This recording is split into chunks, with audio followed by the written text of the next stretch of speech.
In Sebei sub-region, people with disabilities are not just fighting for education, but for life.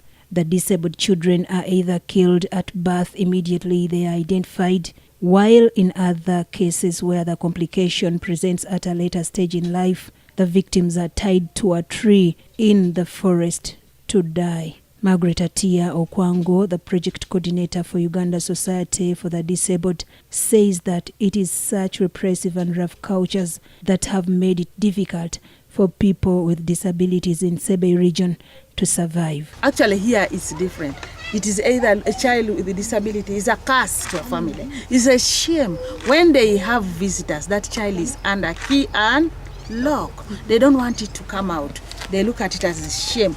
And also, when a child with disability is born in a family, they say that it is coming from the mother. And so some people have divorced. The mothers have been chased away. If you give birth to a disabled child, take that disability away from here.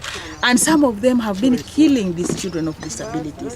For example, in some districts, when a traditional birth attendant is delivering a mother and sees that the child is disabled, they can twist the neck because they don't want such kind of children in the family.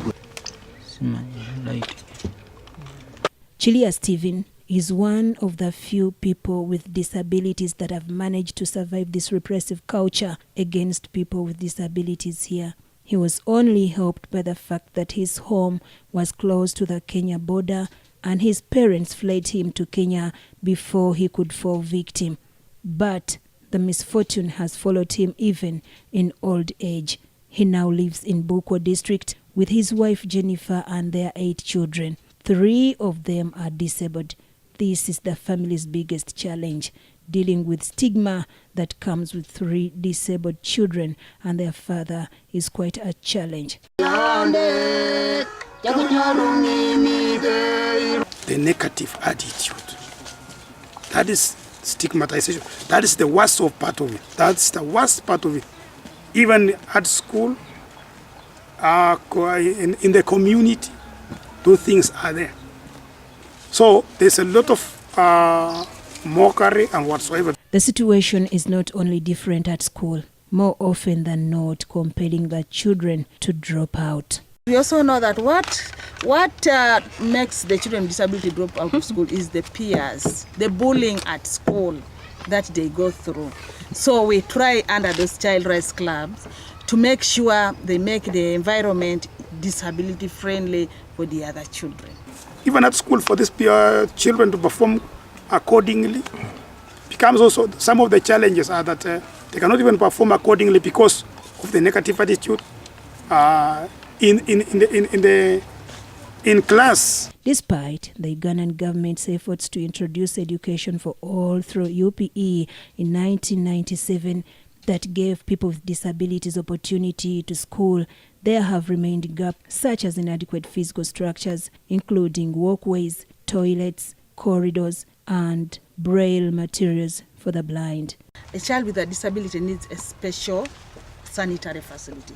For example, it must have a rail so that when that child goes to the toilet, he can hold on those rails. It's like bars to support. But these toilets are just made general for all the children, and you know what it means, a public toilet, for example. So this child, when it goes to the toilet and finds it soiled, the next time it was just say that tomorrow I'm not going to school, the toilet was dirty. According to the National Housing Survey 2012, the people with disabilities total up to 5.5 million of the entire population, are representative of 16%. The various forms of disability include visual impairments, physical disabilities, hearing impairments, multiple disabilities, mental and psychosocial disabilities, intellectual disabilities, among others. The 2002 census indicate that northern Uganda had the highest incidences of disability at 4.4%, followed by eastern Uganda at 3.6%, and central region at 3.1%, and western at 2.9%. According to the UNICEF report of 2012, only 5% of these people with disabilities are able to access school. Irene Nakamate, Jordan Mubangizi, NBS Television, Sunset.